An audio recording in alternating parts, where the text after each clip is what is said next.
Drugs saved my life because I probably would have fucking killed myself. Like, that's, like, where it was when I was a kid, you know? Like, that's how it got. And, like, drugs saved my life because at the time, they were a solution. And it served its purpose. I wouldn't regret a goddamn thing. Not one, dude. Not one. Even the darkest of dark, dude. Because I always knew that it would pan out to be something greater. Yeah. Hi, I'm Justin Clancy, and this is my golden hour. Water, earth, fire, air. Long ago, the 4 deer nations lived together in harmony. Then, everything changed when the fire deer attacked. Only Derek, master of all 4 elements, could stop those boys. But when Boston needed him most, he vanished into the enchanted golden deer forest. Season 4.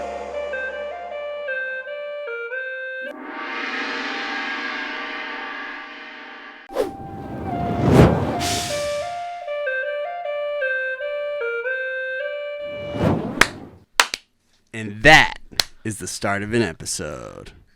All right. Actually, where did I put my phone? Know what I did think was going to be funny to start? Oh, fuck my watch. What? And you guys can tell me if this is not funny. But I think it's going to be funny. I was like, hey, let's just start this episode off with a curveball. And I'm just going to come up with some random Peabody facts. Okay, let's do it. And we'll see if you guys know. Let's do it. Hot facts. So, Let's go. did you know? Actually, I want everyone here to guess Okay. what the cost of a 3-star hotel in Peabody is for a night. Oh, my God. And if you get it right, I'll give you a free piece of our newest apparel, which who knows when it's coming out. Okay. 120? No. We're going to start with the guess. I We're got going to start with this. the guess. We're going to go clockwise. I'm going to say a pack of Newports and some Narcan. Okay, so that's how much in monetary value. All right. No. 3-star hotel, that's like Red Roof Inn, Route 1. I'd say about like anywhere from like $70 to $85 between that. Okay, what do you think? Don't ask him. He worked at a hotel, dude. Well, if he doesn't get it right, then he should get fired. 120. Who would pay 120 to stay in Peabody? Okay. It's $198. You guys, what hotel are you going Cut to it. that's $90 a night? What hotel in Peabody is $198? What hotel are you staying at that's $99 a night, bro? Is that place haunted? The one that Sean worked at, probably. Dude. Oh, are you working at a dustbin? Yeah, it's here and there. Okay, here's another Peabody fact. Wait, what hotel? We're going to just keep it moving. We're going to keep it All right, moving. we're keeping it moving. All right, that's weird though. Did you know Peabody was initially referred to as South Parish because a church was located where Peabody Center stands now? And in 1868, it switched over to being called Peabody after the legendary philanthropist George Peabody. You did know that, right? Yeah, So I had thought that it was originally. I thought it was part of Salem. It was. Salem was so large. In the witch trial days. Yeah. Okay, so we got that. But then But it then turned it was into- South Parish. You got it. Okay. All right. I did not know that. And here's a pointless fact All right. I'm that ready. probably no one will take with them. I'm But ready. did you know that former Congressman Daniel P. King is from Peabody? I don't know who that is.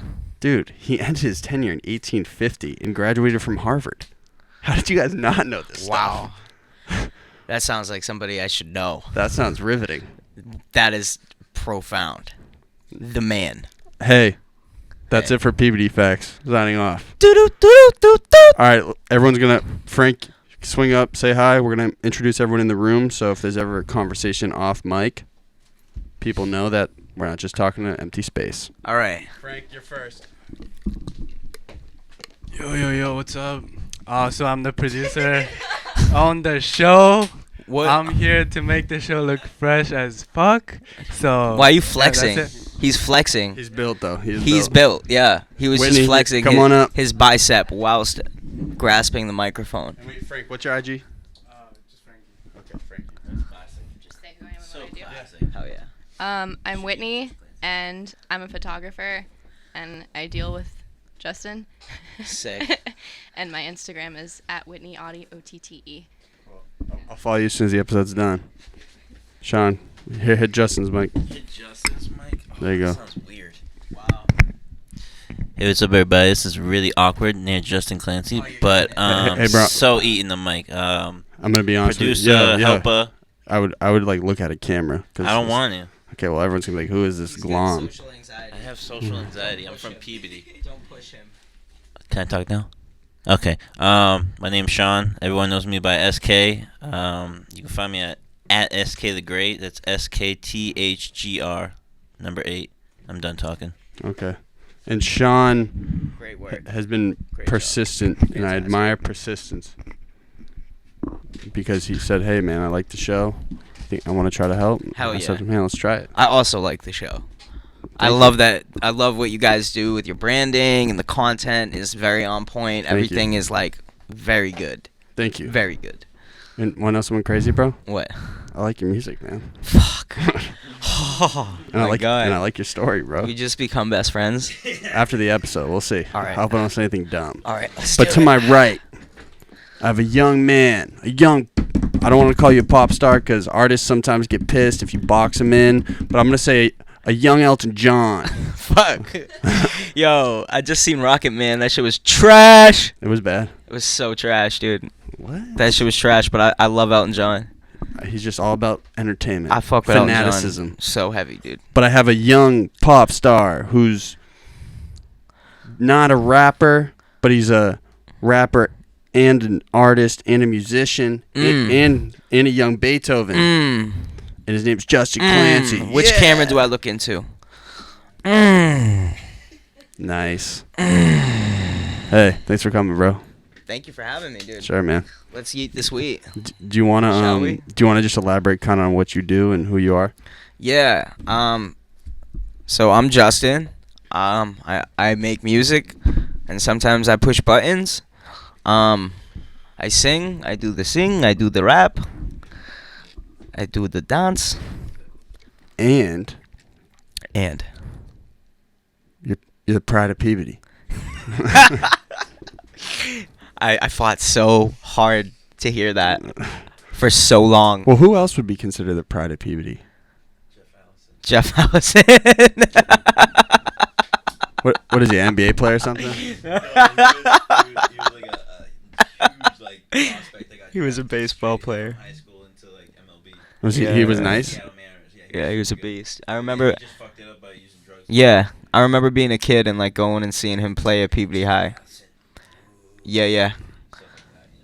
Well, step aside, Jeff. There's a new pride. There's a new pride of Peabody. You're here. Yeah. But aren't you going to LA? Yeah. What? Eventually.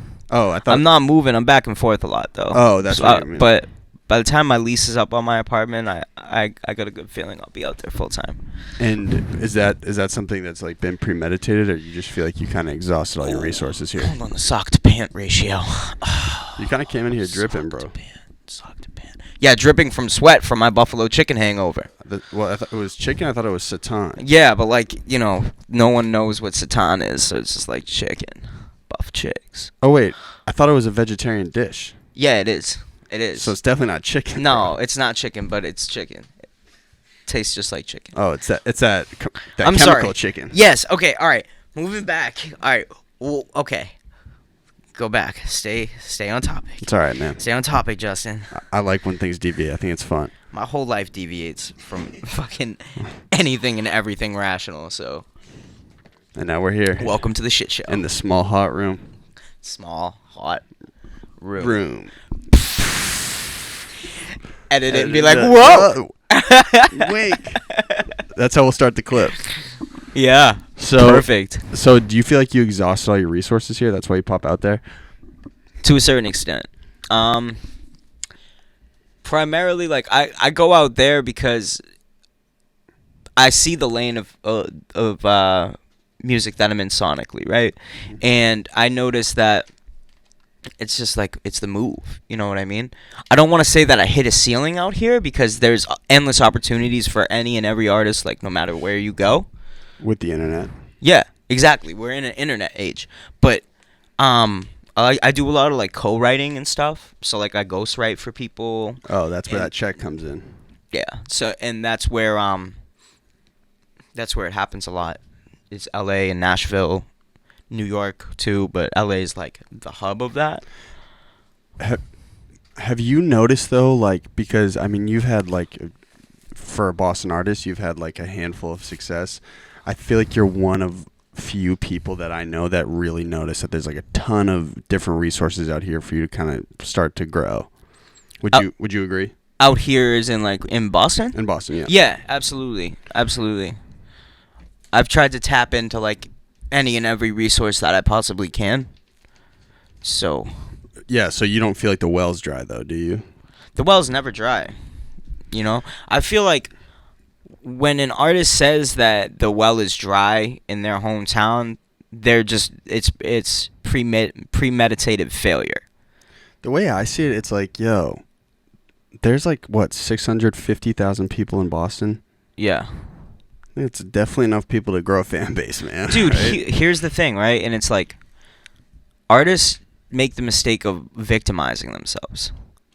I think humans do that though too. Yeah, you're right. It's part of the human condition, but like as artists, like if something's not working out, and like I'm guilty of this too. If something's not working out, like we figure out ways to be like, okay, this is why, you know. And 9 times out of 10, especially in Boston, because as you know, there's like not really an industry here. Mm-hmm. You know, like there's tons of talented artists, dude. Tons of talent. There's no market though. Exactly. Like the tech industry, huge in Boston. Finance, Huge. Boom, bro. sports, huge. Hell yeah. Banana bread, hell yeah. Not following. Don't know where that's from. It's all good. Is that a Vine? No, it's just a sick video talking about banana bread. Are you on Hell yeah. TikTok? No, dude. You know who told me I should get on TikTok? My mom. She's on TikTok. No, but she was like, you should TikTok it up. Well, were you on Vine when Vine was popping? Nah. Bro, we just had a TikTok kid up here. Really? Yeah. Is he huge? I bet he's huge. I bet he's popping, dude. He's really smart, dude. Yeah. He was incredibly smart, and he was like, dude, like, just shorter and shorter videos are the wave. It like looks like an old Vine. Right. And I wonder how people can start mixing music to a lot of that. That's how Lil Nas X. That's what they were saying. That kid's from Mass too. The kid who made the big TikTok with him in it. That's what he was saying. Really? Yeah, you gotta link with him. Say, yo, here's a song, bro. Shit. Make me viral. Dude, I would be down for that. That's a good idea. What That's was his good-ass name? idea. The dude who was like mad viral, who made the Lil Nas X thing. It was Michael? Who knows? I'm here for it, though. You've been viral though. I feel like there's a spectrum to viral. What did that feel like? What do you mean? Were you just like watching your phone, like watching the numbers go up? When? Didn't TV dinner like go big? Yeah. I mean, it was sick. It was dope, right? Yeah, it was validating as fuck. Like, it stroked the shit out of my ego, but like. What was it like I though? wasn't Were you ready just like for that. Were you just like watching your phone, just like watch the numbers go up? Yeah, so the story about how TV dinner dropped too is kind of crazy because so I was holding on to it for a couple months. So at this time, right, like With the visual. yeah, I was holding on to the record and the visual for months. I had it completed, done, and I was waiting for the right time until I realized like there's no such thing as right time. Just fucking drop it. If you got something dope, just drop it. You know. So you didn't market the drop. No, so what happened was, this was 2017. I had just gone through a breakup. Like, I came home from work one day and like everything was fucking gone, like furniture, all that shit, right? And This was Revere. Nah, I was living in Peabody at the time. I had an apartment in Peabody, and I had to play South by Southwest. Fire. The next day or like 2 days. So I'm getting a haircut and they canceled all the flights, dude, because there was a big snowstorm coming. So I was like, yo, I'm just gonna fucking send it. I'm just gonna send it, dude. And so you had all this terrible shit going on. I had all this terrible shit going on, and I just drove to Austin, Texas from Boston alone. Psycho. I don't know if it was, and like, mind you, at the time, like TV dinner hadn't dropped. Like, my music was fucking whack, right? Like, everything before TV dinner is trash. Like, you can look it up online. I'm sure there's still some stuff I out fuck there. with the fact you keep it up though. That's fire. Yeah, I want to show. Just so you can document the growth. Exactly. That's fire. Well, some stuff I just had to fucking put on private. I'll show you after, but it's bad. It's cringe. Whitney's seen it. It's fucking cringe. It's bad. The music or the visuals bad? Everything. Yeah, she doesn't want to say she'll feel bad. It's all right. I feel like she's agreeing with you though. Yeah, it's trash. But You go back. You guys should all look up Coach Connie after this and look up the earliest videos. Hey, you should look up the earliest videos. I'm ready. Okay, but continue the drive to Austin. Yeah. So I'm driving to Austin, Texas, right? I got my whole life in the car with me. Big ass suitcase, all my clothes. I don't know if it was I was running off of like sheer perseverance or if it was just like mania. Adrenaline. You know what I mean? Just like being so broken, and I'm like, I'm just gonna fucking drive, dude. Just gonna go. Yeah, so I drove for like, oh my god, that shit was like 26 hours. I was gonna say, dude, that's a force. Dude. That's so long. Yo, it was a fucking force, right? It's 26 hours there, 26 hours back. So, I'm driving, and I finally get to Texas, right? And I'm like, you know what? I'm running on no sleep, dude. I'm just like, yo, I'm just gonna fucking drop it. Like I get off. You like go to like a Starbucks, have some Wi-Fi. No, I was driving. I was driving, and I had Knox do it. My producer, my engineer, Knox Beats. Oh wait, you were driving alone, or the producer's in the studio somewhere? I was driving alone, and he was back in Mass. Oh, so you say, yo, bro, drop it. Yeah. Okay. I was like, yo, I'm gonna send you this file. Like, just fucking drop it for me, dude. And he was like, okay, let's do it. So I just dropped it, and then I got to Austin, and I fell asleep. And then I woke up. In the whip or in a hotel? Nah, I got to the Airbnb, and I met up with like a couple of my homies. Word. And I fell asleep, and I woke up, dude, and it was like ding ding ding ding ding ding ding ding ding. Mad notice. Yeah, and I'm like, sick. That's what Nick Gray calls dopamine hits. When you see a little red, like a little red like. Yeah. It's a dopamine hit. Oh my god, I like that. I fuck with that. So you were having a million dopamine hits at that time. Yeah, I was having all the dopamine hits, but this was in the age of Facebook. This was not an Instagram thing, right? Yeah, when did that shift really happen? From like that 2 to 3 years. So it was like right on the precipice of when Instagram started becoming really popping. Yeah, so this was back when like Facebook's algorithm wasn't fucking whack. What's wrong with it now?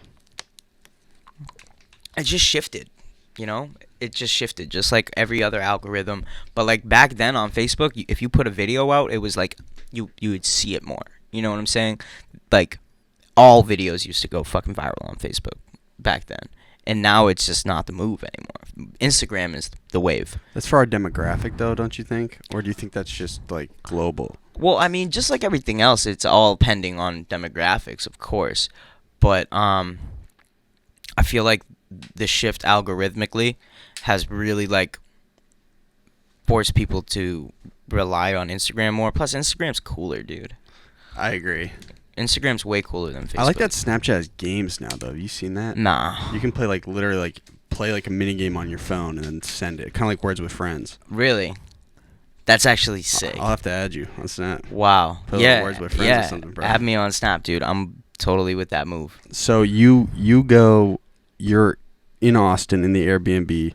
You wake up from the nap. You got mad notifications. Uh-huh. And then, but at that point, it's just, like, buzzing. But when does it go, like, bam?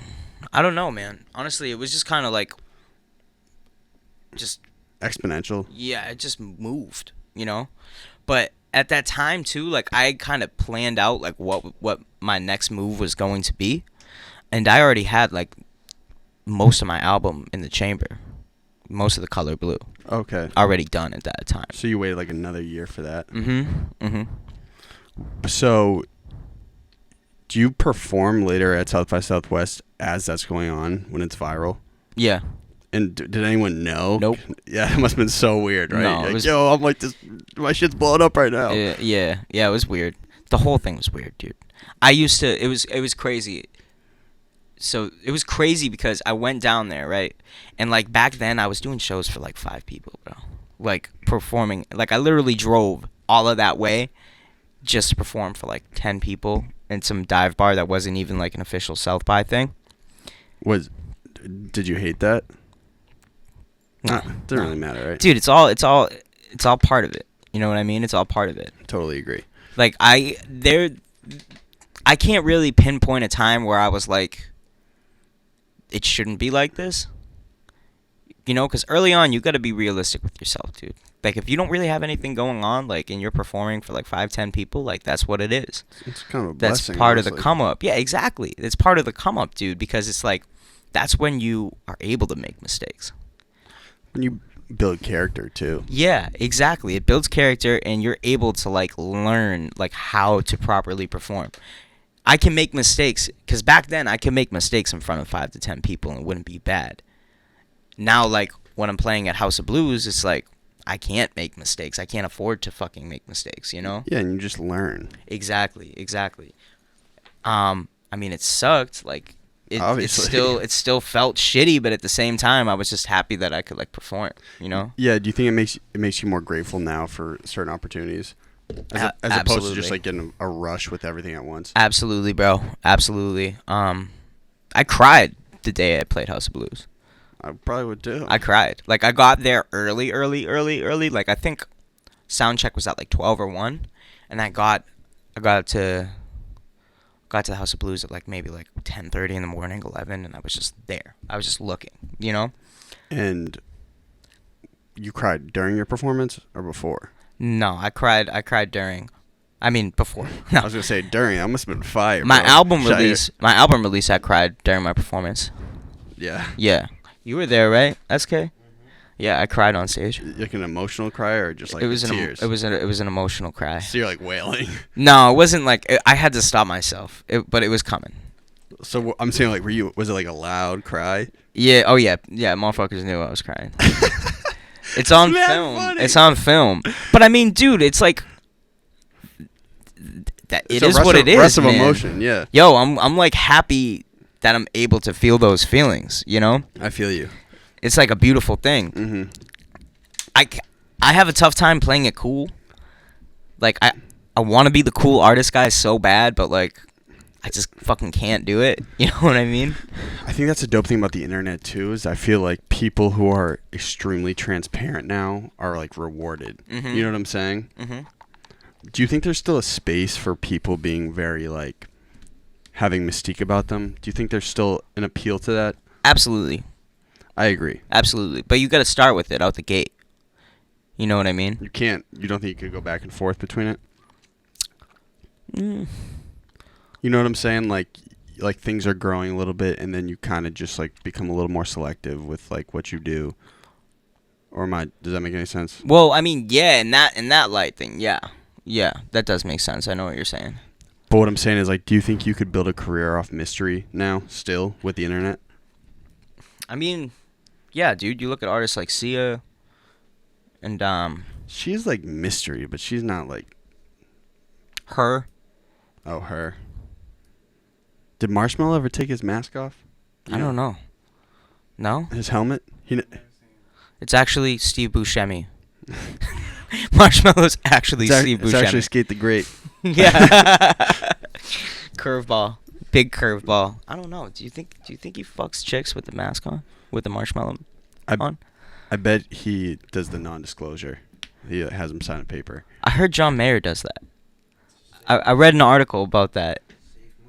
Yeah, and John Mayer does that. I respect it. John Mayer's a fucking goat, dude. He's a beast, bro. John Mayer's the goat, dude. Oh, someone, when I posted the questions thing, they said, what are your thoughts on James Blake? James Blake is sick. Here's your question, whoever asked it. Yeah, whoever asked that, James Blake is sick. He's dope. Were there any more, or does no one really fucking care? No, there were a couple. Okay. A lot of them I was going to ask inevitably. Were there any, like, troll ones? No Those are one said good. anything bad. Why, you get that a lot? No, but I live for them. I'm ready. My body's ready. My body's ready too. My body's ready for the troll question. Is your body ready for summer? Don't lie to us. Don't lie to us, bro. Yeah. Yeah. Yeah. You ready to go rip up Revere Beach? No. Absolutely not. Or are you going to go down the Cape? I'm not a beach guy. Oh, you burn? No. So when I was a kid, I used to love going to the beach, right? And one day I'm at the beach, and like my nipples started hurting really bad, like really, really, really bad. Like they were fucking on fire. They were chafing. Dude, I don't know what it was. I don't know, but like it fucked me up. So like ever since, dude, like I'm shook about the beach because your nipples were sensitive. Cause I wouldn't say they're like more sensitive than other people's nipples, but like that was just like a really fucked up experience that I would rather not risk feeling again. Wait, I don't know if it was the sand. I don't know if it was Can you the elaborate on salt the source of the pain? water. I don't know, dude. That's the fucked up part. Were you were you like riding waves in like? It just skidding hurt. against rocks? It just hurt. It just fucking hurt. Like I got out of the water and it just hurt, bro. So every time you go to the beach, your nipples start stinging. No, but I'm like in constant fear of that happening again. Sounds pretty traumatizing. It was fucked. It was fucked up. So you ever have like flashes in your head of that moment? I was just like fucking. Which beach was it? I think it was Lynn. I Yeah. think everyone's nipples hurt over there. Yeah, bro. you know what? We kind of figured. We just figured that out on our own, didn't we? Yeah, man. We kind of just figured that out, dude. Lynn is Lynn's a city from here that's like 15 minutes. That's probably 15, 20 minutes. How long is it? It's like the same. It's like the same. It took me 20-something minutes to get from here from Peabody, so it's a lot longer than that. Because You gotta understand, we're like It depends where you're coming from. we're like 2 minutes from Charlestown, Yeah. and we're like we're probably 10 minutes from Revere. Yeah, if you take Route 1, dude, like, Peabody is, like, from Charlestown, Peabody is, like, fucking 13, 14 minutes, something like that. All right. Hey, I like your ice. Hey. Where'd you get it? My barber gave it to me. Is he Dominican? No.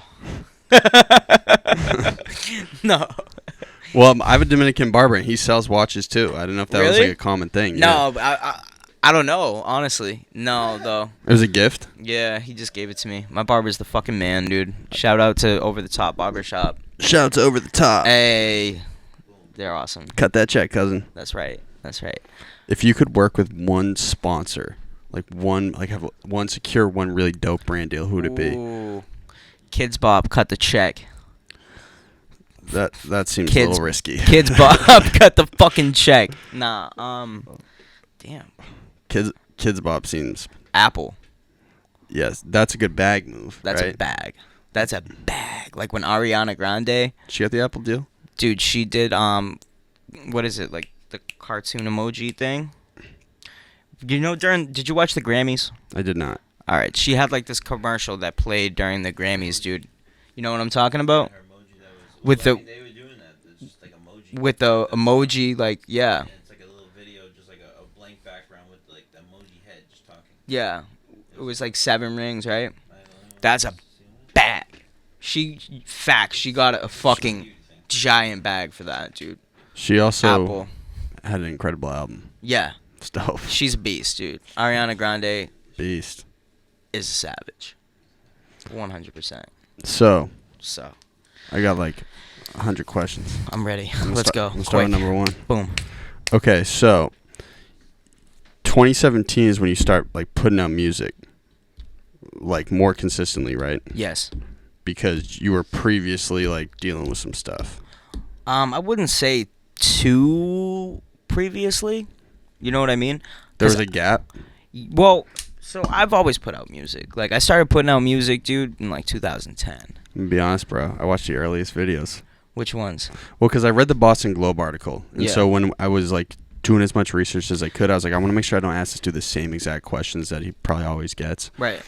But you said in the Globe article, you're like, yo, if you go back to my earliest videos, you're gonna see, bro, like I was like high Yeah. in the car, and so I looked at your YouTube page. You looked mad young. Yeah.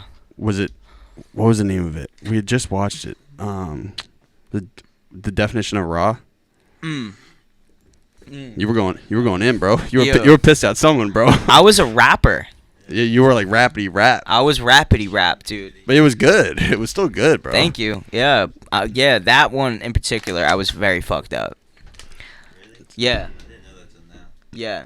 So I had to get woken up. I was like in the back seat of my friend's car, like drooling all over myself and like knocked out. I had to get like woken up several times to like shoot scenes for that video. Oh man. Yeah.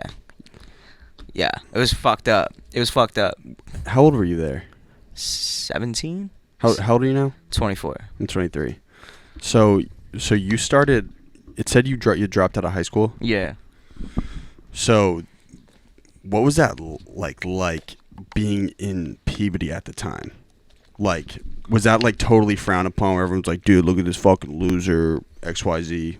I mean, it was kind of already like that, though. You felt that way already? Yeah, I felt that way already, man. But it was kind of, so it was weird. It was a weird mix because like growing up, it was like I wasn't popular, but I had friends. But like the friends I had were kind of looked at like burnouts. You know what I mean? Mhm. And I already felt like a fucking loser. Because you're hanging with them? Well, that and because, like, you know, I was fucking getting high all the time and, like, didn't really have much going for me except for the music. And, like, everybody made fun of me for making it. You know, I remember being, like, a freshman and, like, bringing in, like, my first mixtapes. So I used to have a microphone like this. And I used to run Audacity. You remember Audacity? People still use it for podcasts, too. And I had 2, like, computer speakers. And I would put them, like, right next to the microphone, and I would just have them play the beat. So I would have to do it all in one take. So it would pick up my voice and it would pick up the beat, and I would like press like blank CDs, dude, and just like sell them or hand them out at school. And like, Were you the only one in high school doing it at the time? Yeah. So you felt a little alienated? Yeah, well, and the music was fucking really bad. And who's good at 14 though? Except Matt Token. Ox, that's my guy. Token. Oh, he's always been nice. He's always been a fucking animal, dude. I don't understand. But no, so yeah, people used to like throw them at me, like put them in the toilet, in the trash at school. Like I remember like walking down the street and I got it like frisbeed at my fucking head, and like, Jeez. or like I remember one time like I was walking down the street and like somebody like shot me with a BB gun and shit, and, dude. Where'd it hit? My back. Oof. Yeah, dude, it was like. That's just painful as hell. Yeah. Did it lodge in you? Nah, luckily. It didn't, but like that shit. Dude, that's fucking shit traumatizing. sucked, dude. Was Yeah. it was a drive-by? Yeah.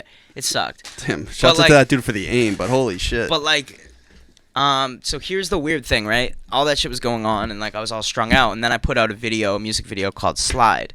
How old are you at this It's time? private. I was 16. Okay. And it's private on YouTube, but I'll show you. But it went. You remember Slide? That went low key viral. That was with the Red Hot Chili Pepper thing? Yeah, so I used to make beats too. I used to do everything like on my own, right? So I made a beat where I sampled "Other Side" by the Chili Peppers before Macklemore did that shit, right? And I made a song about teen suicide, and this was back in the Tumblr days. Okay. And this shit went crazy on Tumblr, right? That's next. that's definitely a good platform for it. Well, actually, no, dude. The first time I ever went viral, dude, was when Barstool Sports was in its fucking infancy. I got a video on Barstool during those days too. Yo, and Portnoy himself posted it and wrote the article. With the slide? No. This was before. And it was like a video of like me and my friends like fucking around and like rap battling in the backyard. And that shit went crazy, dude. And everybody made fun of us. Everyone made fun of me, dude. What was it like? Look at these white kids in the backyard rap Yeah. battling? And then next thing you know, dude, I'm like on all these crazy blogs, and it's like white people rapping poorly at tumblr.com, and like, dude, We'll take it though. yo, I took it, but it was still like, you know, Yeah. there were so many roadblocks and speed bumps that I hit, like trying to get to where I'm at now, that should have stopped people. Like, I had people on the internet like saying that they wanted to fucking kill me. Like when I was like 15, they were like, "Stop! You suck! You're horrible! You will never be shit! Please stop! Like you're a white kid from Peabody. You're fucking trash!" Right? So like that's like the backstory, right? And that was like that continued for a long time until I put out Slide. So Slide kind of like low key went viral. Like I was saying, it was about like teen suicide, and then next thing you know, like, I have people from like Germany hitting me up and like all over the world, and it was the coolest thing, right? Saying like, thank you for making this. Yeah, it was an amazing feeling, dude. And that's when I was like, holy shit, like I can really do this, right? There's also a lot to be going through at 15, 16, bro. Yeah, and at the time I was already like actively using drugs. You know what I mean? Jeez. So I took that, and You matured mad young. yeah, man. So I took all that was going on, dude, along with like my drug addiction, and I had chronic kidney stones at the time, so I was never in school. I was always sick, or I was always like not going. And probably just totally unmotivated. Yeah. I just wanted to make music, dude, because I'd be in the studio with my homie Fats and all of them and Lynn. I would be in the studio until like 4 in the morning every night. At 15, 16? Yeah. And I would not want to go to school the next day. So I'd be like, yo, fuck that. So I dropped out. There's a problem with academia anyway, bro. Exactly. Because you're clearly off the walls. I'm clearly off the walls. Exactly. But usually people with a motor, I'm starting to realize, and especially the most rambunctious kids growing up, are usually the ones that are getting stuff done. Facts. When we start hitting adult age. Well, yeah. I mean, I could not be programmed, you know? Mm-hmm. I couldn't be programmed to, like, what their idea of, like, intellect was. What would your teachers say about you right now? Not your high school teachers, before, like, you started dipping into stuff. What do you mean, like, before I got strung I'm talking out? about, like elementary school. That I was like smart, but I didn't apply myself, or I had infinite Did they potential. like you though, or were you like abrasive towards your teachers? It depends on what teachers I had. Yeah, I thought the It same depends, exact dude. thing, But bro. like I was a troublemaker. When I was in school, I was always getting suspended. I was always in school suspension. I was always like doing fucked up shit. You were riding Heelys down the hallway. Nah, I've never been like coordinated enough to like Healy. Oh, I could see you on some Heelys, young bro. Nah. DCs? You were rocking some DCs? Hell yeah, etnies, Etnies. DCs, dude. You spent time in Zoomies? I don't even think. Our own skate shop in like Peabody. Yeah. It's like Eastern Border. Eastern Border. Yes. Yeah, man. Yeah, Eastern Border, dude. And like yeah, I used to like try and skate too. That was fucking I could see you on horrible. the BMX though, maybe. Yeah, I used to try and do that too. Listen, I'm so unathletic, dude. I've tried all of that shit. It just does not like work, you know? You found your hustle in other ways. Yeah, exactly. I mean, it's always been music. Like I started writing the first rap that I wrote, I was 8. So I've always like been in love with music, writing music, all of that. So who's big, like Ludacris? When we were 8? Whoa. 50 Cent maybe? Yeah, dude. And this is the thing, like most like white rappers or like white artists, whatever, like they'll be like, oh yeah, well Eminem was a big influence. Fuck that shit. No, dude, I remember I was like 9 or 10, dude, doing push-ups in my room to fucking The Massacre. Oh yeah, because he was juiced. He was huge. Yeah. And I was like, dude, if I get big, like, you know, that'd be sick. Well, I would be this like is 50. totally shameful, but I literally started working out during the commercial breaks watching Jersey Shore. Like, literally, I could see that. I could see why you would do that. But yeah, these dudes are so confident, man. Yeah. And they're all like super ripped. Big juice. Mm-hmm. So you are 16. When did you just start using drugs? Like any drugs? Well, you went to the Chris Herring clinic, right? Nah, so Chris Heron, his foundation, this was before Chris Heron's what's it called? Treatment center opened up. I actually met him in person for the first time like 2 weeks ago. No way. And we hugged it out. We broed it up. He knew you, right? He knew exactly who I was. We broed it out heavy. He talked at my school once. Yeah. And some kids were talking. He's like, "You want to come up here and do the speech?" That's what I thought. Yeah, he doesn't fuck around, He dude. doesn't play, bro. He's a beast. Chris Heron's the fucking man, dude. He saved my life though. But he like scholarshiped me into a treatment center. So a scholarship is pretty much like He paid for it. yeah, basically, yeah. See, that's something that's interesting to me because I feel like a lot of people who are in, again, I don't want to sound insensitive because I don't know a ton about addiction, but I feel like a lot of people who are dealing with addiction probably don't have the most money. So how do they put themselves in the best treatment centers? Insurance. Health insurance. Yeah, health insurance. And like that's the thing, like a lot of people don't have health insurance, dude. You know what I mean? And a lot of them need it. Yeah. And like that's what fucked me cuz like I didn't have health insurance. You know? Your family didn't have it? Nah, dude. Nah. I literally grew up with my mother and my grandmother. My mother has always like been unemployed and my grandmother worked at a prom store. You know what I mean? So like I didn't have shit. I didn't have shit for insurance. Just because, like, I lived in Peabody, people think that, like, I must come from money. You know what I mean? That's bullshit. Why? I thought there were Peabody's kind of like the type of town where there's like really nice sections and bad sections. Yeah, it's just like everywhere else. Here's the thing, though, like, you can never judge what's going on inside of a household just from, like, the outside, you know? Like, you can never really judge that, dude. But, yeah. So you're like 16, and when did you start doing drugs? So the first time I got high, I was 12. Like, you smoked weed, or? Yeah, I smoke weed, but, like, the way I see it is, like, I'm part of the generation that was prescribed a shit ton of, like, Ritalin, Adderall, things like that, and obviously that gets you high as shit, you know? Bro, so that's what I was gonna say for reference as we keep going. I like totally was addicted to Adderall. Yeah. Absolutely. Yeah. And that, dude, and it's so easy to be. Because it's so accessible. Exactly. And from a doctor, you know? Doctors don't lie, dude. Well, it's because, like, I think a lot of times parents are like, oh my God, like, my kid's off the walls. Yeah. And I want him to do better in school, but, like, I can't. Like, someone, like, give me a hand. Is that what happened with you? Yeah, and like, dude, I got put on Ritalin when I was 6, dude. Yeah.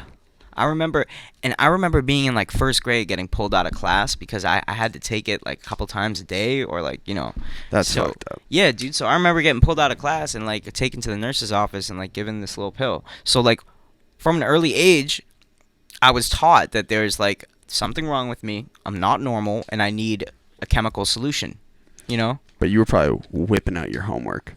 You were probably No, I was fucking going crazy. Yeah. Dude, I was fucking going crazy. All that shit did not make me a good student. Here's the thing, right? Like, when I would show up and when I would actually go to class, I would not study and I would take tests and I would still fucking ace that shit. Unless it was math, dude. Fuck math. I agree.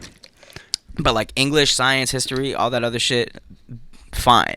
Do you think taking meds for a long time has, like, had a effect on your brain chemistry? Absolutely. You think so? Absolutely, dude. Yeah. Any amount of, like, that high amount of, like, serotonin and, you know, all those other chemicals, dude, that are just, like, synthetic after years and years and years and years. Like, listen, dude, I was on like Ritalin and all sorts of other medications. Concerta, stuff Dude, like that. all of that shit, bro. And, like, antidepressants, mood stabilizers, all this crazy shit from the age of, like, 6 to, like, 16, 17. That's a long-ass time, dude. When your brain ain't developed, that's a long-ass time, dude. And the thing is, dude, I read a study that your brain's still fully not developed until you're 30 now. Really? I thought it was 25. 30. I just saw it on BBC. Yeah. Exactly, dude. So it's like... Your brain's, like, what the literally, like, fuck? it's like a new chick, like, out of an egg. Yeah. Yeah, so then why are we, like, feeding... And that's, like... Dude, and that right there is why I think we have this massive epidemic, right? It's with this generation specifically. Because from a young age, like, we were programmed that there is a chemical solution to an internal dilemma, right? And I always say that shit, dude, because it's true. Well, I think another thing that people don't get is it's like, yo, bro, boys growing up sometimes are rambunctious, man. That's just the kids figuring it out. It's like, I get it. It's a lot for the teacher to handle. Maybe we try to just make a shift and, like, taking care of these energetic kids in a different way. Right. Or maybe they just don't learn the same way as the other kids. Yeah, I feel you. You know, what the fuck, dude? So, why I asked you about Chris Heron is because he was like, it's a blunt and a solo cup. It's a blunt and a solo cup. That's because that's how he was saying he got into heroin. Yeah. And so... No, that's not how I got it. Well, okay. I mean, elaborate. well, that's how I started getting high. But, like, the group of kids I came up with, and, like, SK can fucking co-sign this, the group of kids I came up with were fucking crazy. They were crazy. Rambunctious. Crazy. Like, crazy people. So, like, it was everywhere. Like, anything I wanted, basically. So, like, the way it started for me was, like, smoking weed, and then like next thing you know, like I'm experimenting with like other shit and like pills and all that stuff. Like Percocet, anything I could get my hands on, right? I was gonna say Xanax, like when we were like 16, 17, started popularizing a little bit. See, I can't fuck with benzodiazepams. Yeah, I don't know can't. what that means. What is a benzo? It's like Xanax, Klonopin, Ativan, things like that. I can't, dude. Anti-anxiety meds. Yeah, because I just black out. Foam at the mouth type. No, like blackout. Like I mean, like I'll like. You'll wake up, not remember. I won't remember what I did for like 2 to 3 days. Yeah. And that's like. Sounds terrible. Not a good time, dude. I don't find that to be a good time whatsoever. Oh my god. Yeah, dude. And like, there's also this thing like whenever I take them, if I have like a bunch of them, I'll forget that I take them, so I'll just take more. Be like, I lost them. Where'd they go? Oh, I'll just take more. It was fucked, dude. But like that was never really my thing. That was me with Adderall for a long time. Mm-hmm. I'd be like, because you prescribe it in like a 10 milligram tablet, so I would just take it. Yeah. And I'd be like, yeah, I don't really feel this, so like I'll just do like a couple more. You know what I'm saying? Mm-hmm. And I would just like keep going. Dude, and I'd be like, wait, holy shit, I'm 110 milligrams deep. Yeah, like, you're what deep. I'm a I haven't zombie. eaten in like 5 days. Like I'm just going. Yeah. I did next year's homework. Yeah. You feel me? Oh yeah. I was years ahead. Clean the whole crib. Oh yeah. Yep. Did some architecture, blueprints. Yep. We're good to go, Start bro. a small business. Yeah, we're here now, right? Boom.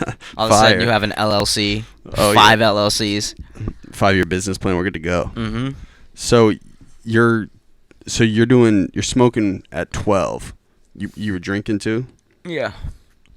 Smoking cigarettes. That's smoking that's weed, early, but that's not like drinking. a ridiculously young age to start. Yeah, but then like I would just throw other shit into the mix too.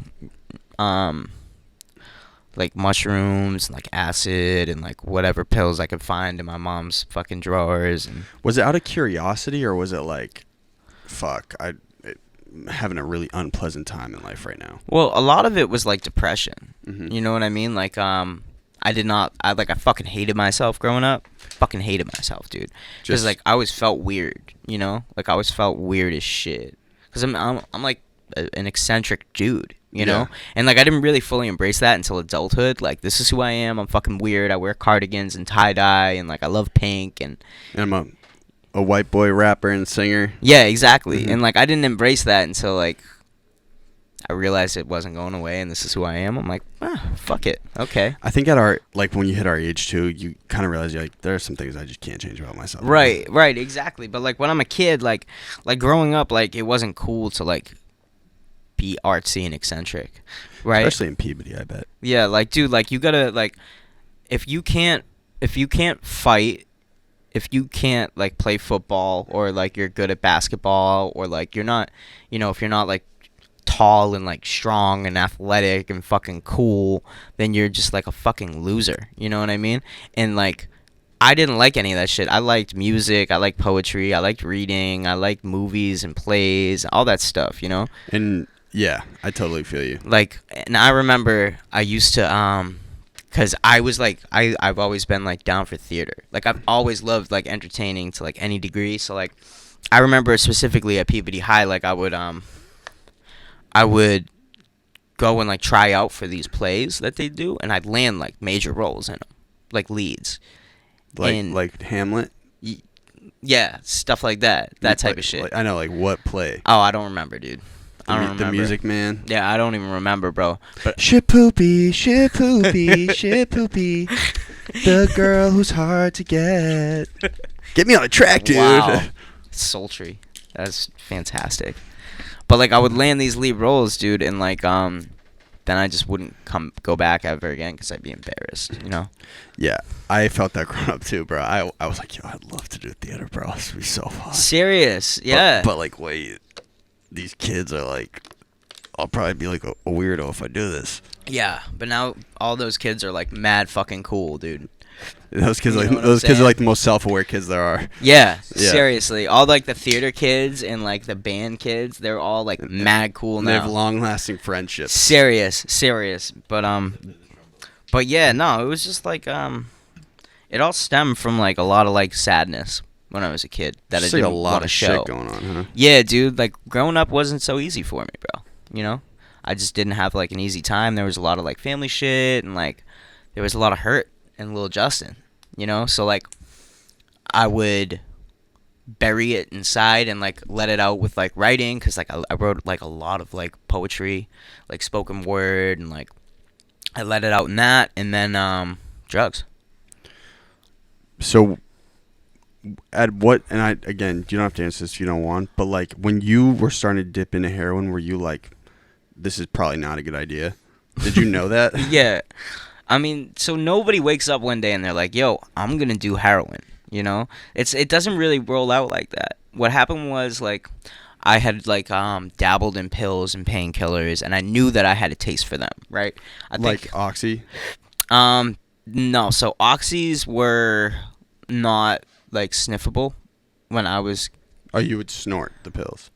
Well, I mean, eventually, yeah, but, like, at the time, like, when I was a kid, that's, like, oxys were off the scene. Oxy 80s were gone, you know? That was, like, more, like, back in the day a little bit more. But there was, like, perk 30s and stuff. But, I think the first time I took, like, a painkiller, I was probably 14. I think it was a Vicodin.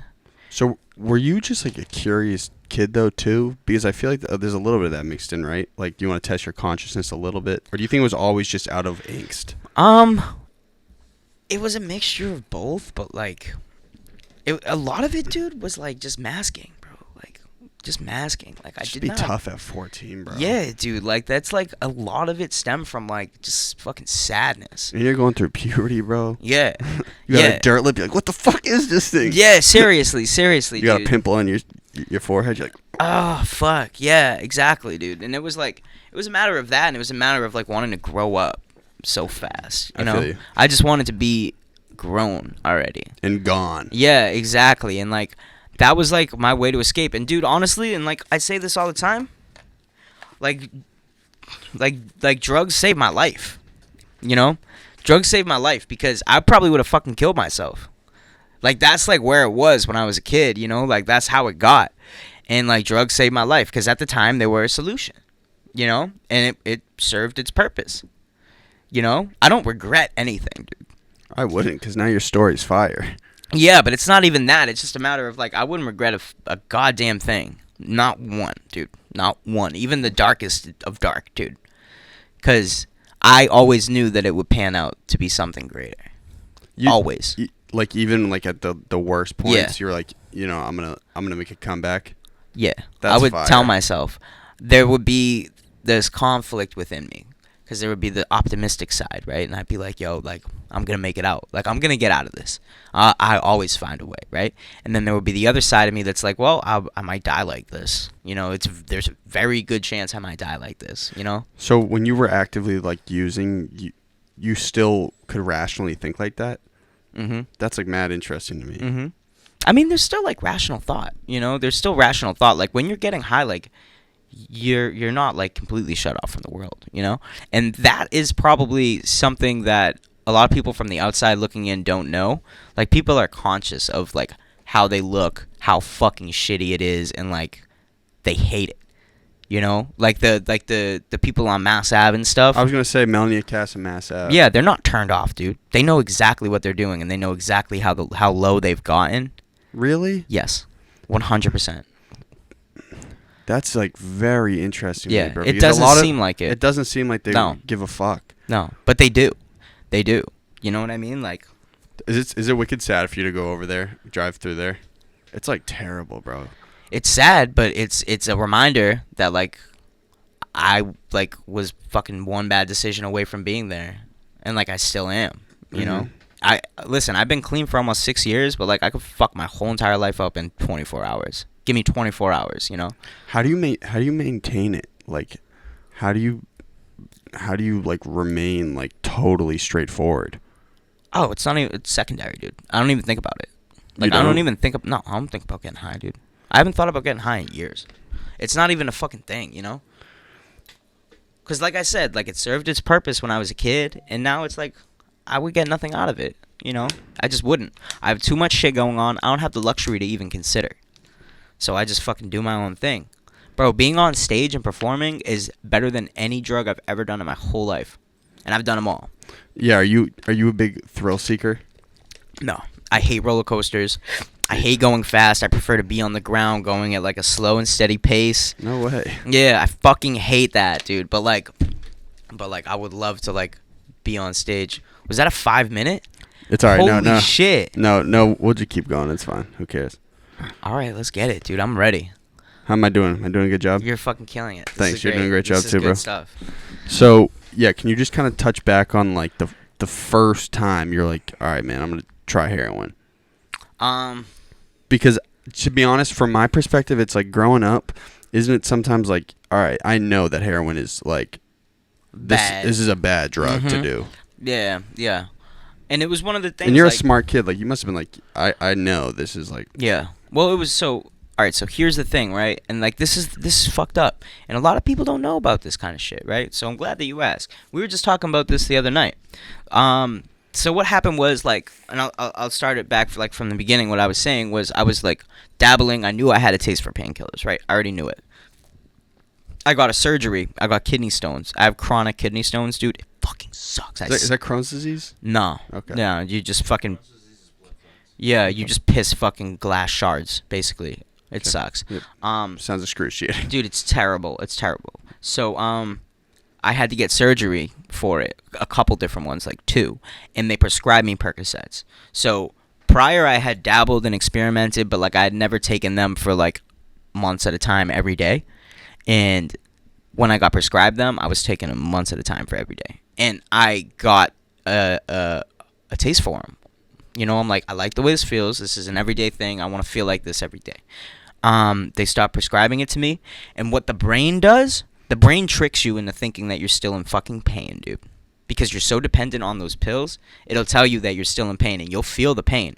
It'll be phantom pain, right? This is a real fucking thing, too. This is a real thing. I had an orthopedic surgeon on the show who's opioid sparing. He was talking about the same thing. He doesn't prescribe any opioids to his patients. No.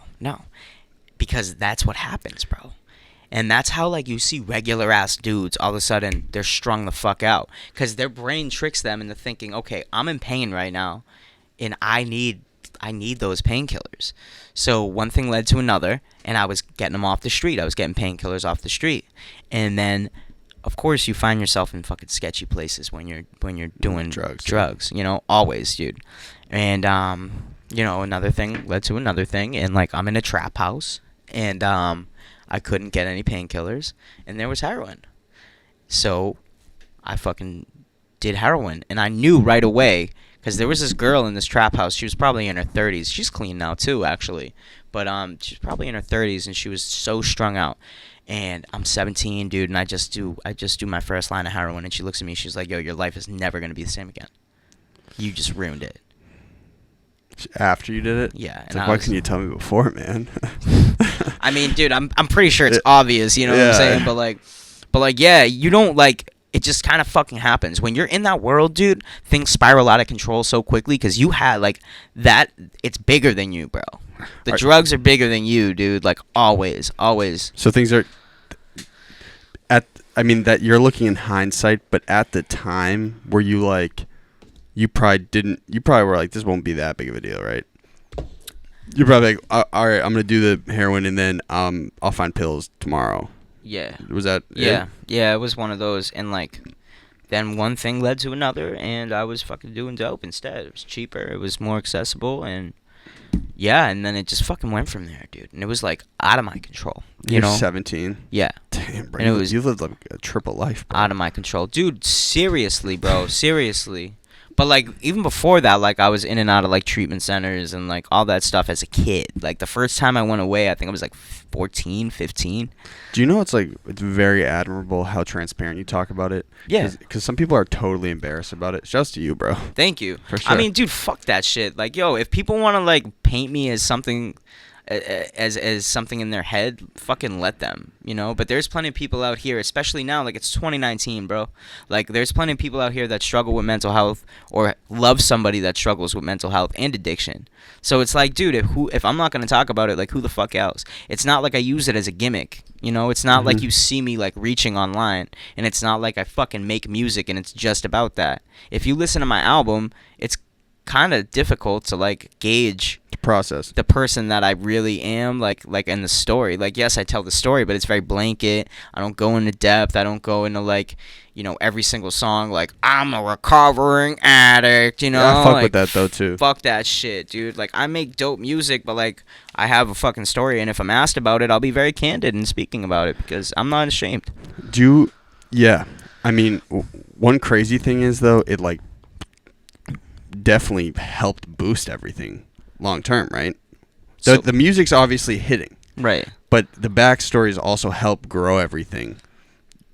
So here's the thing, right? And like this, it's amazing that I have this story and that it resonates so well with people, but also fucking kills me sometimes because I feel like I'm a martyr at times. You know what I'm saying? I feel you. Like example, like when Boston Globe did that huge piece on me, dude, my face is in the Boston Globe, right? With big fucking italics under it that say recovery, right? The type of pressure that puts on me in my private life is like crippling. I feel you. Because it makes me feel like I can't struggle. And not struggle with like wanting to get high. I mean struggle like as a regular person. So like at the time that got put out, dude, like my father was dying of cancer. I'm sorry, man. Right? So I was uncomfortable going to my meetings and sharing about it because people knew me and knew my face, and I didn't want to let them down, and I didn't want to make them feel like they, you know, were getting clean to feel like shit. Yeah, you were like a champion. You felt, and I fucking hated it, dude. Yeah, it sucked. I mean, I'm like over the moon grateful for all the opportunities and for the chance to tell people's story and my story and like represent, you know, but at the same time, like I'm a regular dude with regular feelings, and like I just happen to have gone through some shit. Yeah, but you went through some serious shit, bro. Yeah. You didn't go through anything normal. I know. And like it's, dude, like I said, man, it's a fucking beautiful thing, but like at the time it was a lot. It was a lot, dude. So, question though, and this isn't, I don't want this to come off as insensitive, but you do realize though, like with having a backstory like that, music's so competitive. It is a competitive advantage having like a really monumentous backstory and people now following you for the story. Right. And I realize that. I definitely realize that. However, I feel like there's a really thin line between a cool story and a gimmick, and I never want to fucking cross that line, bro. Yeah, I feel you. You know, you don't want to be like, I'm this guy. Exactly. Who did I this. don't want to. I don't want to pigeonhole myself. First and foremost, I don't want to come off as this is it. This is my sales pitch. I don't want to. I like that you don't oversell it in the music either. Yeah, cause dude, I feel like there's a lot of innuendo and you touch on it, but it's never like, this my life is terrible. Exactly, bro. I'm from the gutter. Yeah, exactly, and it's like, dude, I don't want the focus to be on that. Like the people that know, but like I don't want it to be like, this is Justin Clancy. Like, dude, like this is one thing that fucked me up. Like there was an article about me, right? So it was like broken down by like the top albums of the year or whatever, which like is amazing. I'm so fucking grateful that like, you know, The Color Blue got all of that, you know, thumbs up reviews, all that stuff. But it would say, you know, so-and-so, a soul singer, so-and-so, R&B artist, Justin Clancy, recovering heroin addict. That shit is like, what the fuck, man? Holy shit. Honestly, I feel you. You know, after a while, it's like, damn. I know, but are you just gonna just keep rocking with it? Like, what can you really do about it? Exactly. I mean, it's already out there, bro. And now we'll cut up a clip and say, dude, this is how I feel about this. Yeah. Send him a clip, Frank. That's my guy, Frank. Yeah. And it's like one of them things, man. It's, you know, is what it is. You put that energy out into the world, and the world's gonna do with it as they wish. And, you know, you can either go with it and reciprocate it and continue along with that energy or fight against it. And I'm not the type to rock the boat, man. And if they want to roll with it, I'm more than grateful for, like, any opportunity, any love, any praise. You know, if it resonates with them, if they have experience with it, if it's touched them in any way, shape, or form, I'm more than happy. I just like being transparent about the fact that, like, I am also a human. And, like, I am also just a regular dude. Like, when these mics come off, you know, and when I'm home It's I'm just a regular dude. You know what I'm saying? But you not beating that Buffalo Satan. No, dude, absolutely not. No, I ain't beating that shit. No, not at all. That was a bad choice. Yeah, that fucked me up. But like, So yeah. so you totally when you recover, is it like, yo, afterwards, dude, you can't smoke weed, you can't drink? Is that part of it? Recovery is different for everybody. You know, there's Well, I'm just like, before you got here, you're like, yeah, I smoke cigs, but I don't smoke weed. Yeah, no, I smoke cigarettes, but I don't do anything else. I haven't put anything in my body other than like Tylenol in like almost 6 years. Not weed, not booze, nothing. What's your diet like? You keep it clean, or I mean, it fluctuates, you dude. hit McDicks a little bit? You hit McDicks a little bit. It depends, dude. If I'm going through some shit, You hit that McFlurry, yo, but you're not hitting that Kelly's roast beef though. nah, I go to Londi's, bro. Yeah, what is Londi's? Everyone keeps talking about it. It's where the fucking beef is. It's where the beef is, man. Sound a little perverted. Yo, it's all good, man. I am like perverted for Londi's and Peabody. That's where the fucking Shout out to beef Londi's. is. Hell yeah. Cut that check for Where do you Justin. look? Oh yeah, beef, yeah. That's where the beef is. Beef. So you go to the Chris Heron recovery, right? Well, so how long was it like? When was it like? What was your like worst point where you're like, fuck, this sucks? I mean, there were a couple different times, dude. There were a couple different times. It got rough. Probably when I went to jail, that fucking sucked. Jail sucked. I was 18 and like I was watching like all of my friends at the time were like moving on to college, and like here I am like 18, dope sick in Middleton. Like, yo, fuck this. And then probably like right before I got clean, dude. When I was shooting it. When I was shooting it, and like I wasn't using to get high anymore. I was using to like just feel normal, either that or like die. Whether You know? And there were just like so many points where I'm just like, what the fuck? Like, how did it get to this point? You know? How did I get here? Because like I always had this dream, dude. Like I always had the dream to make music and like perform, and like, you know, even when I was strung out before it got really bad, I was still putting music out. I was still hitting the studio. I was still doing shows. no way. Dude, ask SK, bro. You remember the show I did at the Honey Pot in New Hampshire when I had a pocket full of pills? Oh, dude, that was. I didn't see like.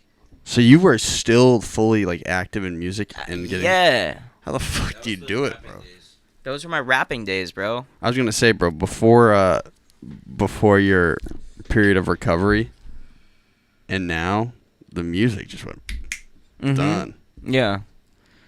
Yeah. I mean, I'm just saying, you literally like sonically everything changed. Yeah. It's fire. Yeah. But like early on, like when I first got clean, I was doing rapidy rap stuff. I saw this 2016 Cypher. Yeah. I pulled a Nardwar before this That's interview. it, bro. You'll never find anything else. Oh, you didn't like I that? fucking deleted all that shit. Why? Fuck that, dude. That's That's just insecurity, though, bro. It's not an insecurity. It was like I did a whole rebrand. Once I found out I could sing, I did a whole rebrand. Oh, what was that moment like when you figured out you could sing? I remember it specifically. So the first time I got up with Knox, right? Like I was saying before, Knox Beats produces and mixes, masters, engineers, all of my shit, right? A duo, you two, just see everything through. Basically, yeah, he's incredible. So like the first time I got up with him, we met before in 2012, and then we reconnected in 2016. I came to him with this fucking rapidy rap song about like a prostitute. Like the song was about a prostitute. It was about like human trafficking. It was fucking trash, right? Okay, So, like- you're doing that deep dive. Dude, it was trash. You were on your Vice tip. Yo, I wanted to be like a mixture of like Vinny Paz with like fucking Immortal Technique with like, I don't know, dude. Cause like I ran with like the like Term and Rex and all of them. Like I came up like around Lyrical, them. the miracle. Yeah, dude. Diabolical. Yeah, yeah. So Look I at my wanted. hair follicle, Ooh, chronicle, logical, dude. possible. Yo, you know what my favorite toy is ever? What? It's a Bionicle. But like, dude, so like I wanted to be that so bad, but like that was never me, you know? So whatever, I record this record with Knox, and I'm like, do you like it? And he's like, no. He's like, nah, this He's like, yo, isn't this is really whack. that good. So I'm like, well, Yeah. fuck. I'm like, That's all right. hilarious. I'm like, all right, well then, you know what? I trust your opinion, because Knox is a fucking genius, right? And I was like, dude, I trust your opinion. let's book a day. I'm gonna come up and we're just gonna do something together. So I get there, dude, and no word of a lie, the first time I ever sang too, he produced TV Dinner. I wrote, recorded, mixed it, mastered it all in like a 7-hour period. The first day you sang Yeah. was the TV dinner. Yeah. Yo, that's the G-man. Are you godly? Yeah. That's the G-man looking out, bro. Yeah, serious. Yeah. It was a God moment, bro. It was a God moment, bro. It was a God moment. Damn, that's that real full Because circle. it all happened, and that's how I work now. You know, I get in the studio. If I don't feel like a melody or a hook within the first 5 minutes of the beat, gone. You're hitting Londies. Gone. Yeah, gone. Yeah, I'm smoking a cigarette outside. Yeah, I'm gone, dude. You know, I don't fucking... I have to feel it right there. Well, that could also be because you're impulsive. That's a good observation. Yeah, I'm very impulsive. Me too. Yeah, that's on the money, dude. That's fire. That's on the money. Definitely. So, yeah, so you go through all this stuff. You go to recovery. The Chris Heron hookup, right? Chris Heron dunk. Mm-hmm. Shout out to Chris Heron. It wasn't for that long. I was only away for 2 weeks. You got sober in 2 weeks? Yeah, I went to 2.5 weeks, maybe 3 weeks tops. I went to detox and then I went to a program. Wait, so how long was the full thing? What do you mean? Like recovery? Recovery is like an ongoing process. That's what someone told me before this happened. Yeah, it's like They're like, yo, don't fuck this up. You're never recovered. You're in recovery. I mean, you're recovered from like a hopeless state of mind, body, and spirit, of course. But like recovery is like an ongoing process. Where did ego play into your recovery? Boy, that's a fucking great question, dude. And where is it now? I try and do my best to like keep my ego like under wraps, because like I have the lowest self-esteem but the biggest ego. I feel you. You know what I mean? Like I hate myself, but like don't you know who I think I am? Yeah. Type deal. But it's a fine line to navigate. yeah, dude, it's a constant like balance, you know, because like once you here's the thing, once you eliminate like the drugs, and once you eliminate everything that you were using to mask yourself, you're left with yourself, and all of the shit that you had before, all the shit you had when you were a kid, all of those feelings, they're still there, you know. That's why I was saying earlier, like the drugs were a solution, you know. So when I got clean, I was like had this just mess of emotions that I had to just manage, you know what I mean? And like music played such a huge part in it, dude. Like this shit saved my life for real. I mean, though, when you're recovering, and even now, when is it like, I'm a fucking beast, I'm gonna get through this shit? Is that a feeling, or is it like, no, I'm just gonna take my time? No, I'm just gonna take my time. Okay. Yeah. I just kind of just fucking chill, just take it by day, dude. You know. Hit Londies. Yeah. Exactly. Like, hey, Justin, welcome back, man. Yeah. Absolutely, dude. It's part of the North Shore Beefs Facebook group, you know. Oh, there's a North Shore Beef Facebook group? Yeah, there's a roast beef Facebook group. Oh, that's fire. Yeah, it's sick. Did you know there's between like New York and Boston, there are Facebook groups. It's called like New York versus Boston Beef, and they'll just like every day people just be firing back and forth between each other, just like talking shit. But you don't fuck Boston, no, fuck New York. No, fuck you. No, fuck you. We gotta market some music in that page. Yo, Like, yeah. yo, you guys are pissed at each other, but yo, I just dropped this new single. That's a great idea. Okay, so back on a music tip. Yo, your visuals are dope. Thank you. Who do you co-direct it? Yeah, I write the treatment. Oh, fire. Yeah, I write the treatments for it. Either that or like I work with the director and like. And so you always have an idea for it, because I feel like most of it's like pretty socially conscious. Yeah. I always have like some sort of an idea of like what I want it to look like, or like what I want in it. So, while I'm like making the song, I'm thinking What it's about gonna the look video. like. Yeah, even if it's not a single, I just It's because that Little Dicky. yeah, exactly. Lil Dicky's fucking crazy with that, but Earth was not good. I didn't see it. I don't fuck What was with Brain? Wasn't Brain one? You know who Little Dicky is? Oh my god, Brain, dude. Jesus. He's like, this is my brain talking to my brain. Yeah. Brain. Yeah, dude, it's weird. I don't know. But yeah, I try to have like an idea of what I want it to look like aesthetically going into it, and then just execute. Okay, so, but are you picking the crew, or do you hire a camera crew type thing? Yeah, I mean for a while like I work with Project 2. And they do like all the tokens, all the joiners, all of them. But Oh damn. yeah. They're fucking huge now, though. I was gonna say, bro, they make amazing. Did it? I'm not racist. Yeah. Damn, they do really dope videos. They're incredible. Now it makes sense. Yeah.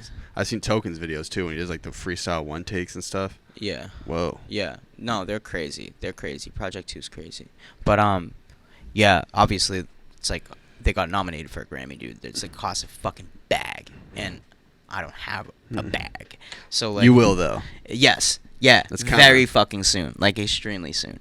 But How have you navigated? I honestly don't know. I'm sure you have some sort of job, right? no. Don't lie to me. No. You don't? No. Oh, that's fire. Yeah. You're a full-time musician? Yeah. That's a blessing in the city. You know Yeah, that, right? I know. It sucks. It's hard as fuck, but I'm making it. I'm making my way. Well, so, damn, that's dope. So how are you fully entrepreneurial? Like, is it how? Because Latrell James. Yeah. I asked him too. He was like, bro, it's just like you really just gotta Grind, dude. grind and develop a really dope network for yourself. Mm-hmm. Yeah, and he hit the nail on the head. Shout out Latrell. Latrell is fucking amazing. Great dude, smart Yeah, dude. very, very smart dude. But is that been it for you? So you're also someone who's totally like exhausted or like built resources up yourself. Yeah. That's that hustle. That's I that don't white have boy hustle. I don't have a manager or no one. You don't need it. No, well, it's not that I don't need it. I just up to this point I haven't had any help. So like everything that you've seen from the Globe to the TV to the Dig Boston to the Spotify plays to everything has just been me. All organically. Have you ever thought about trying to get an investor or like someone? Yeah. Yeah. For sure. Go over to Seaport, walk over to the Seaport, be like, yeah, I know you guys Yeah. got that bag on you. Yeah, I I know got a you good guys voice. got You want to hear me that. sing? Let's Yeah. do it. It's like yeah. Yeah, that's stuff like that is in the works right now, so Word. yeah. So, where do you want to take everything? Like, obviously, you want to become a bigger artist. Who doesn't? But like, where would you, if like me, you were to have a conversation in 1 year? Actually, let's say 10 years, right? You're 34, bro. You got 6 kids. Whoa. I'm My pullout game is way better than that, bro. I'm 6? Listen, you got 6 kids. I'm 33. I don't even think I'm fertile enough to have I'm fully- 6 kids. I'm fully bald. And you got your 6 kids. I'm like, hey, can He goes, I'm fully bald. We're Shit. we're talking, right? Fuck. This is elaborate. Fucking. Just doing your I'm thing. ready. I'm listening. Sorry. Your body's I ready. gotta piss so fucking bad, I dude. did too. We'll wrap it up. No, keep going. Rapid fire questions after this, but all right, I'm ready. So, So, again, you and the 6 kids. me, 6 kids, 34. You, bald, 33. 10 years from now. I'm looking like a physical cycle. I'm looking like a beast. I'm running past the playground. You're Right. there. You're there. running very efficiently, very fast, very well. Exactly. But you're with those 6 kids. I'm like, bro, how do you get all these kids? Okay. And you're like, bro, this is what happened these last 10 years. What happened? I mean, my 10-year plan Well, where would you like to be? is just leave behind a legacy, man. Oh, come on with the Hollywood shit, bro. How is that Hollywood? No. Here's the thing, My right? impact. Here's the thing, right? If you want to talk about 1 year, within the next year, I'm gonna have a platinum plaque, at least 2, Nice. at least 1 or 2 On a- platinum on a- plaques. Your own song? Either my or own or something I wrote for somebody. Fire. And it will in 1 year. Watch, we'll do a follow up in 1 year. Let's do it. I'm Serious. pumped. 1 year. In 1 year, I will have a platinum record. Let's do it. Fucking guaranteed. Dope. At least 1. I In the love next 10 years, though, here's the thing, right? Like, that's all I want to fucking do. Is I want to leave behind something tangible that will be there for when I'm gone. Probably already have, bro. I have, but I want to leave, like, a real fucking footprint. Nice. You know? I want to leave a real footprint. Where does Boston and Massachusetts play into that? Is it like, hey, I want to end up being this dude from Mass or from Boston? Or is it like, I just want to leave my own thing? Like, how important is the state? I mean, of course, like, where I'm from is important. I have it tattooed on my neck. Would it say Peabody? Or does it say Mass? I don't think anyone would do that. That's like your head, bro. That's not your neck. I have the state of Massachusetts tattooed on my neck. And you got a rose. And I got a rose, yeah. Like Beauty and the Beast. Ooh. That's And good. you got, what is it on your fingers? Life, love? Struggle forward. Damn. Yeah, man. Horrible tattoo decisions. Your boy. You know?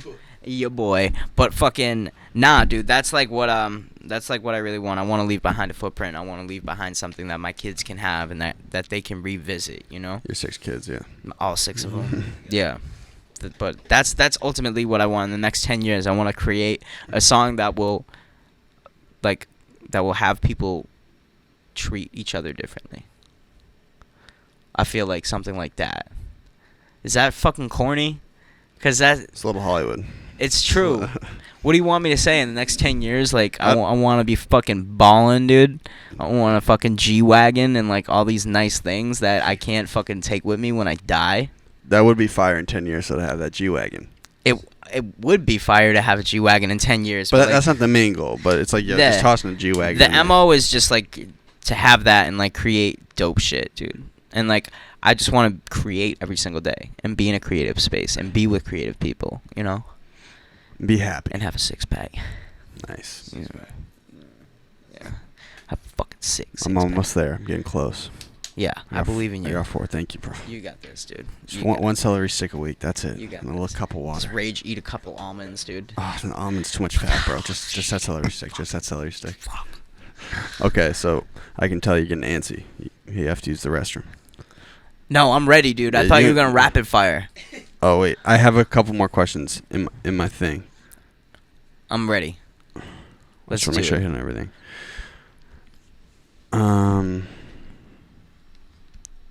Oh yeah. So for each artist, I usually do like a little genius tip. You feel me? Like, let's depict some lyrics. So this is what we'll end with. You said in the bottom line, Big Justin Hollywood said this. He said, "If you're living just to exist, you're on borrowed time." Can you please elaborate what that means? Because it's far too poetic for my standards. Does anyone want to guess? So Like, if this was on a quiz, I'd be like, what the fuck? so pretty much like I mean it's kind of self-explanatory. Like if you have no fucking purpose in what you're doing and there's nothing behind it, you know what I mean? And there's no like pure intentions or there's like no main goal or like bigger picture to like the moves that you make or the actions or what you do in your life, like you're on borrowed time. Like Whose time? Whose time are you borrowing from? like borrowed time, like you there's no fucking point. Like borrowed time is just kind of like a general thing. I've actually never heard that used. Really? So like borrowed time means like you're just wasting time. Yeah, for the most part, yeah. Okay, so if I had known that, I probably would have picked a different lyric because that's pretty self-explanatory. It's all good, man. I just tried It's my all hardest, good. bro. No, you're doing a great job. No, Thanks, I'm just trying. it's okay. You're doing a fucking great job. Thanks, You're bro. doing a great job, dude. Have you ever thought you've gotten too poetic with some lyrics? Like, Yeah. I feel like that's pop though. It's like you kind of have to blur the lines a little bit, right? Sometimes I'll say like lyrics that to me are like, yo, this is so fucking heavy, and like it goes over people's heads, like trying to peek outside the windows of my stained glass youth. Yeah. On TV dinner, people are like, what? I kind of get it now after you said it. Yeah. That singing. That he runs the studio. What's up, bro? What up? What's up, Shoeback's parents? Yeah, yeah. man. So, you got anything on the way? Mm-hmm. All right, elaborate. Well, you don't give too much away, but tell the kids. Are you flipping me off, bro? Oh shit, my bad, bro. Yeah, no, that's cool, bro. I love you. I love you. Sorry. You're a great guy. All right, thank you. Okay, great. Yeah, I got like a whole EP on deck. Dropping soon. We'll see. You know what I mean? I'm constantly like refining my craft, but right now, like I'm pushing IOU. Like I'm really pushing that I record. just watched the video. Dope. Thank you. I like really believe in that record, dude. So I'm just gonna keep pushing it until people get sick of it. What's a push for you? Like linking with Spotify curators type thing, and like just marketing your own content. Yeah, more so like marketing my own content, but also like using it to network and like meeting one person that knows another person that knows another person that knows another person, and like some record label shit in between, you know? Mix that in. Yeah. Are you trying to secure that deal? Yes. I was gonna say dope Yeah. record deal. Yeah. Who would you want to land with? I mean, it doesn't really matter who I land with. What matters most is like, do they have a team that could work with me, or that I could work with, that believe in me, believe in the vision, and if it looks right, you know? Yeah, but growing up, it's not like, oh my god, I would really love recording deal with Republic or like Columbia Records. No, because even growing up, I know that like pretty much all record labels act as a bank. Yeah, that's what it is. Yeah. And they might give you the some marketing teams, strategy a little bit. The teams differentiate, but also it's like one might have an amazing team, but it might not be the right fit for the music that I make, you know? So I'm just kind of like taking some meetings and like just seeing what's up, you know? Are you eager though ever? It's like, yo, they flash that bag in front of you. It's like, oh my god, they should offer me like $2 million. That looks pretty dope right now. I can go get Londies anytime I want. I mean, it is like, it's hard to be patient, you know, especially when it's like finances. And you're impulsive. And I'm impulsive as fuck, but like I'm in it for longevity, you know? If I wanted to just be a flash in the pan, I would have done some super fucking gimmicky shit and would have like honed in on the fucking recovery thing, you know? I could easily one day rap in front of a microphone, right? Just like this, with no music video, no nothing, just put a beat on it and rap about being a fucking heroin addict and go viral. No problem, bro. No fucking problem, dude. But fuck that shit. Have you ever thought of like, what if you tried doing it tastefully? No. Because I want it to be genuine. I want it to be genuine for the people that know, you know, for the people that have been through it. Because I smell bullshit when I see it. I know plenty of fucking artists that are in recovery that like hone in on it and make it a gimmick, dude, and they're fucking trash. Fuck them. You know? Because that's somebody's life. That's somebody's life story that like you're important. using. Yeah, I get it. You know? Well, hey man, had a blast. Hell yeah. This is how we start and end these. Well, first plug all your socials. You can find me at Justin_Clancy everywhere. Damn. Justin Clancy official Facebook. So facebook.com/Justin Clancy official, and then Justin Clancy Snapchat. Maybe a little EP on the way. You guys doing okay over here? I'm strizzy. You're strizzy. I'm hot and I gotta pee. Hey. I'm pretty hot too. I'm You very hot? straight. Anyone else hot? Sorry, the AC's going off. My bad. I'm straight. But hey, this is how we start and end the episodes. All right. You say hi. Hi. I'm blank, and this is my golden hour.